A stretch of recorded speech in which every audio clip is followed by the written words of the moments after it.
It's a city where anything can happen, so what could go wrong or right as I hit up LA Unscripted.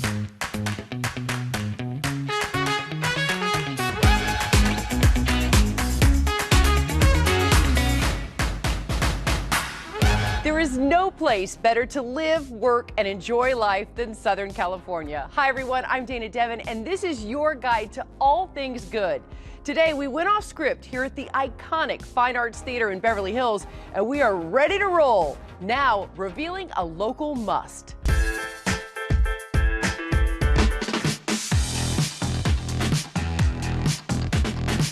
Coffee. It's in every culture, it's in every city, it's everywhere, and it really brings people together from all over the world. Hi, I'm Chantal Corsandi, the owner of Boulon d'Amour. I'm here to reveal LA's new unforgettable coffee shop. What does Boulon mean? Boulon means bolt, like a lightning bolt, and it's called Boulon d'Amour. It's bolt of love. When I think of coffee, I think of energy, I think of lightning, I think of like a little zap. We're in the West Adams Mid-City area in Los Angeles, California. I went to culinary school, I have a culinary background. This just kind of fell into place, and I just wanted to open a place where I felt at home, a place where I can literally see my friends come hang out, have a drink, take a picture, look cute. I am obsessed with glassware. I was home and I brought my little champagne martini flutes and I was like, okay, I'm gonna make drinks in here. And everyone was like, what are you doing? And like I did it and it was the best thing I ever did. How has social media helped you? Social media is like a big part of what we do, and we're very grateful for it because what made us, people come in and they're like, I saw you on TikTok. All of our drinks were photo-worthy and delicious. And don't forget to try the Cheeto cream cheese bagel. So we have 3 signature drinks. We have the Mean Girl, which is a spicy pink chai. And then we have the Money Maker, which is gonna be our vanilla rose matcha. Oh. And then lastly, we have the Gold Digger. We have a hot Cheeto bagel. It's an everything bagel with cream cheese, and then we hit it with some hot Cheetos.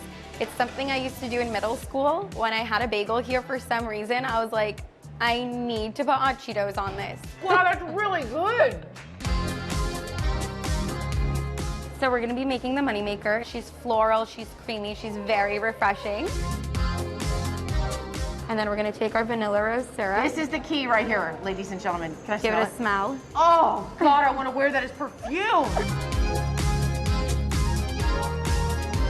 Of Garnish course. it with a rose, You because have it's a to finish vanilla it with the rose. Okay. Yes! I mean, you guys. Chantal, I know that Boulon means like bolt. We have been struck by Boulon. Oh my God, This is thank you. amazing. I mean, cheers. Thank you so much for having us. Thank you so much. Thank you for coming.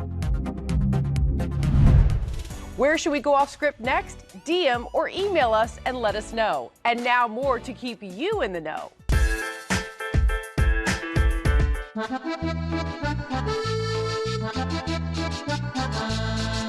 Diana Diaz of East LA. I see all of the beautiful purses behind you. They're so colorful, so vivacious, and you happen to own a small business. It's been a lot of work, but I've been in small business since I was a little girl.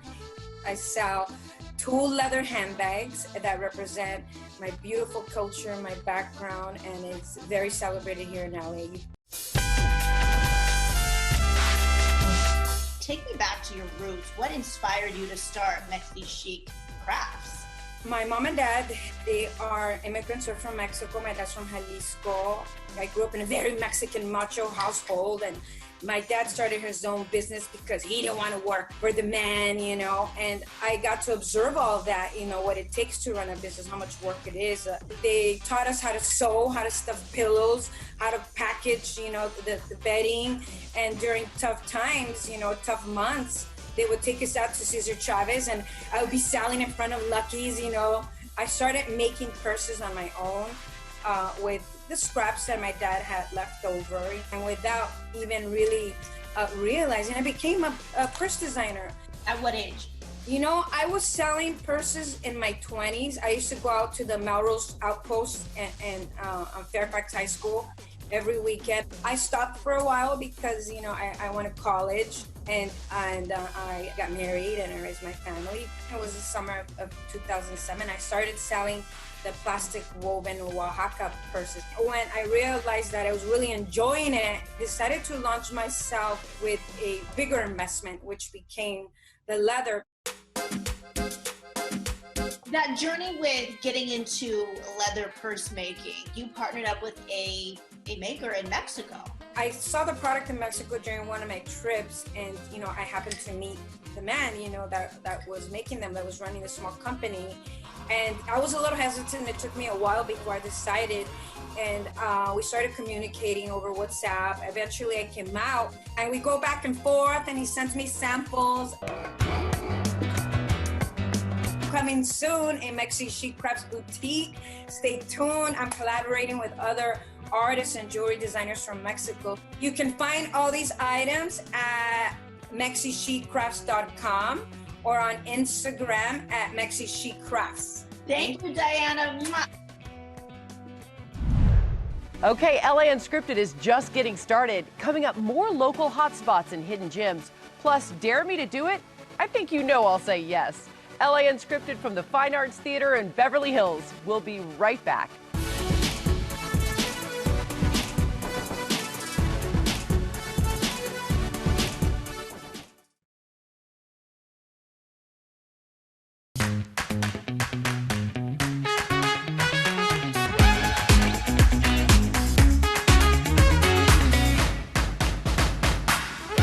Welcome back, everyone, to LA Unscripted, the show where the city is the star. I'm Dana Devin, and today's ticket takes you inside the iconic Fine Arts Theater, Beverly Hills. It's really important to us to take you all over Southern California to discover mom and pops, plus places you may never have known about before, like this. Chances are you probably have some old electronics like this laying around the house, and now you can get paid cash for them. I'm here at the warehouse of Gizmo Go in Chino, where every day they're processing old electronics like smartphones and tablets and paying people cash for them. And they'll even take them if they're broken.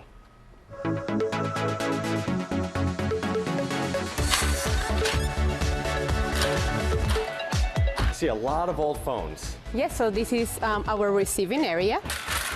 This is where old gadgets go if they're lucky. They can be in good conditions or they can be broken as well. I'm at the warehouse of a website called Gizmo Go, where used gadgets are everywhere. This is part of the warehouse where just all this stuff will be recycled at some point? Yeah, exactly. All of the electronics are placed here, and they're recycling or they're refurbished, but they're all going to have extended life. So each one of these boxes has 400 phones? Yeah. Smartphones dominate, but there are used computers, consoles, and even Kindles. So according to the studies, between 80 to 85% of electronics are actually end up in the trash. We can just pick up where this person left off reading. Exactly, right? Gizmo Go is a website where you can sell used electronics for cash. They'll even take items that are broken. And our differentiation is that we are also very aware of the environmental impact. So by trying to remove these electronics from our landfills is our main objective. The website gives you an instant estimate, then sends you a prepaid box to mail in your stuff. Once they get your gadget, you get your cash within 24 hours. Items are evaluated and either refurbished for resale or stripped for precious metals inside and recycled. Believe it or not, all of these electronics actually have important materials like platinum and gold. So all of these materials can be recycled and sent to different type of purposes. We are zero landfill policy. James Wang runs the website. We like all electronics. We do recycle, 100% recycle. Gizmo Go says they take privacy seriously. And while it's recommended that you clear data from devices before you send, they'll do it too. Now, I always recommend that you wipe your data off your devices before you send them in for recycling, but if you don't know how to do that, Gizmo Go says they will do it for you privately and securely, and they'll even send you an electronic certificate to let you know it was done properly. We'll wipe it clean or we will destroy the memory. This warehouse, a reminder that the latest tech isn't always in fashion, but proper disposal can make a difference in your wallet and the world. We just want to make sure that none of these devices will end up in the landfill. That was so cool, and so is this.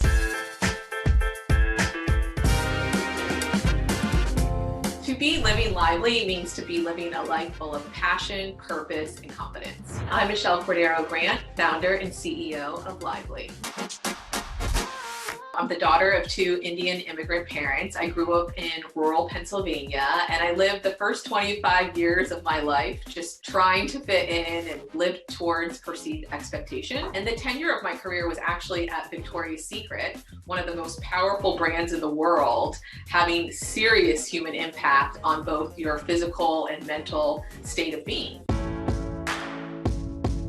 I wanted to look like the models. I wanted to fit the slogans. And around the age of 28, 29, I started to realize I have this superpower, which is human uniqueness. And we all do. All humans are snowflakes, but we don't celebrate that. And so what Lively really aspires to do is celebrate human uniqueness and create products and communities that really embrace just that. We said it's not about tape measures and all of these crazy calculations. It's what feels best. And so our product is really what, I made up a word called lingerie. It was products that were contouring to your body shape. And so what we created was a product that takes athleisure, swimwear, and functionality of lingerie to create lingerie.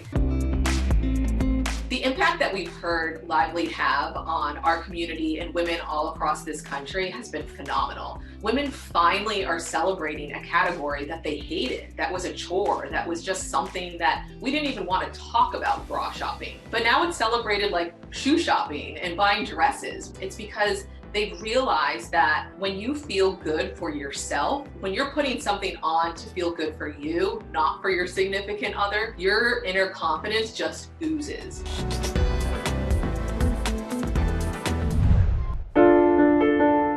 I've always said that healthcare professionals are angels walking on this earth. I mean, what kind of person decides that they're going to spend their life giving service to others? And what kind of person says, I'm going to put others before myself? And that's what a healthcare professional is. Now is the best time to honor healthcare professionals because, like I said, they are being pushed to the max, going beyond, pushing their bodies, pushing their mental health, their physical health to the max. And sometimes I feel that they can be forgotten. The forgotten shift is something that's near and dear to me because it's the night shift. There are so many people out there that I'm sure are just cheering right now, thinking like, yay, the forgotten shift, we are the night shift, because it's usually 7 p.m. to 7 a.m. So imagine what's happened in the hospital from 7 a.m. to 7 p.m. It's been mayhem, especially with COVID, and they show up and they're picking up the pieces from the day shift. A lot of times people will support healthcare professionals with food during the day, but they don't often do that at night. And so the night shift comes into a half-eaten bagel and dried out cream cheese and half a donut, and they're often forgotten. At the beginning it was, let's raise a glass to healthcare professionals. Let's all clap at midnight for healthcare professionals. Let's cheer them on. And let me tell you, that felt really, really good. People were ordering, food, and people were doing things for the healthcare professional out there. Well, now everyone has COVID fatigue and they're over it, and we don't have the choice to be over it. I was put on this earth to be a pediatrician. I knew from a very young age that I was going to work with children. As funny as that sounds, when you know, you know. I speak baby, I speak teen, I speak kids, and I see how resilient they are, and I see how glasses half full they are. Even when they're the illest of the ill, they still smile. I always knew I wanted to go into pediatrics. I didn't necessarily know at a young age that I was going to co-found a medical apparel line, but I knew that my sort of fashionista self needed another outlet. Janu is my baby. It was co-founded with my brother in 2013. We are a medical apparel line and a mask company. Basically started Janu because when I first graduated and entered into the hospital as a third-year medical student, they handed me unisex scrubs from a vending machine. And the crotch was low and it was really baggy, and I thought to myself, there is just no way that I can feel empowered and give people life and help people when I feel this way. We've become a medical apparel line where we have extended into outerwear and loungewear. We're trying to support healthcare professionals on shift and off shift. We're talking about mental health in the healthcare profession. And we've launched masks since COVID. At Johnny, we're recognizing that the night shift is often forgotten, and we want to make a change. Call your local clinic, call your local COVID site, testing facility, and say, I want to bring food. I want to bring gift cards. I want to bring a coffee, like carafe. I want to bring bagels. Food is, a love language, and so is caffeine. Healthcare and caffeine, we love each other very, very much. That's how we deal with life. And there are just so many things. Bring a gift card. Go around and, get gift cards and give them to your favorite night shift employees. Just basically acknowledging them so that they feel seen and heard. See, we're in it with you and for you. And we're not done being your BFF just yet. Coming up, all things LA. Plus, wait until you see this. All right, going off script is far more fun than sticking to it, right? So come back. I'll be right here at the Fine Arts Theater in Beverly Hills waiting for you.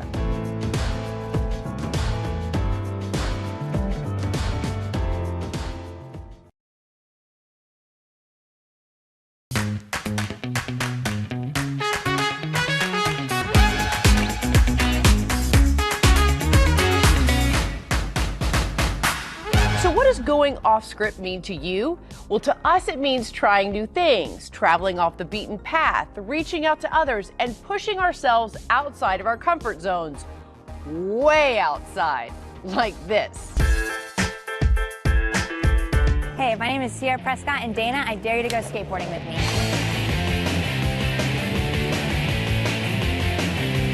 Sierra, I accept that dare. I am ready to go. Is this what I'm going to be riding? This is your board. This says your name on it. Yeah, so I actually designed this board. You did? I did, yeah. And what is this? Tell me, ever rad. What is that? Life is rad, and you should live ever rad. Okay, let's live ever rad. Let's skateboard. First time you get on a skateboard, was that it for you? Were you just hooked? Oh, it was game over, yeah. Seriously, the first time? Seriously, yeah.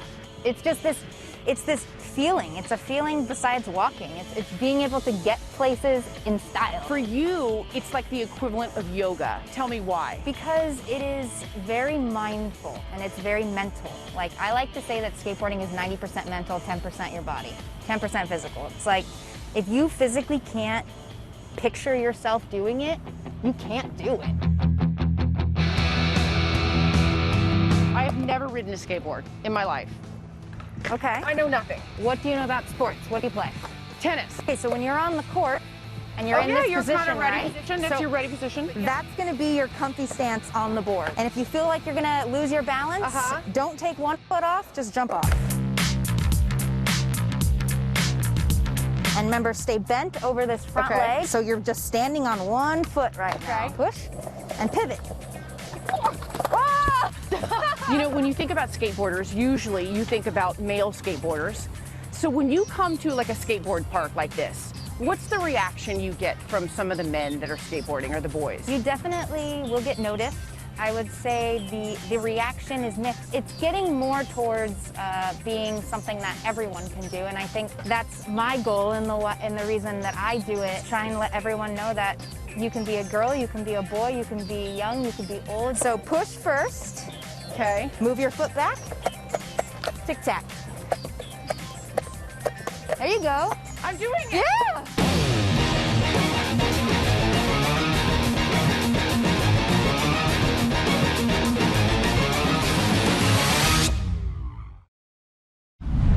Can you guys tell I love my job? Well, I know you are going to love this.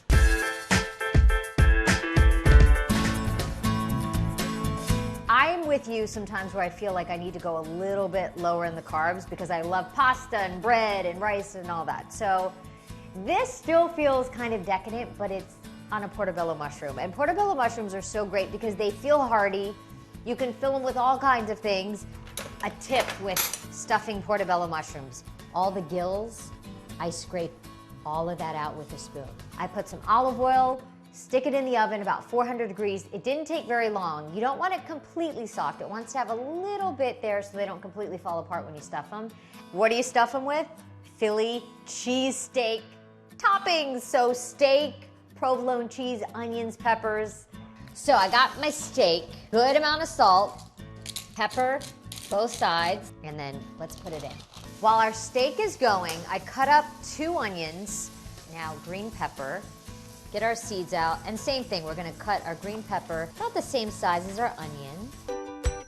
So our peppers and onions are cooked. I put in a clove of garlic. I added a little bit of water because sometimes your peppers and onions can burn before they get nice and soft. So I added maybe a 1/4 cup of water, and they are nice and soft and tender. So to that, Worcestershire sauce. Then Philadelphia cream cheese for our Philly cheesesteak portobellos. I used about 1/4 to I think a half of the block. A good Philly cheesesteak has provolone cheese, so I've got some sliced provolone. I'm gonna cut it up so it melts faster. To the mixture, in goes our steak, and then everything gets mixed together. Now, let's stuff our portobellos. Just to give it a little bit of crunch, some panko. And then just to get those breadcrumbs browned a little, just the slightest little drizzle of olive oil. Okay, in the oven, I've got it on 375, just until it melts and browns. Wow, that is decadent, but it's on a portobello mushroom. It's so yummy. I hope you try it. Well, we are out of time for today. Thank you so much to the Fine Arts Theater in Beverly Hills for letting us leave our marquee. Where will we pop up next? You never know. See you next time. Mwah.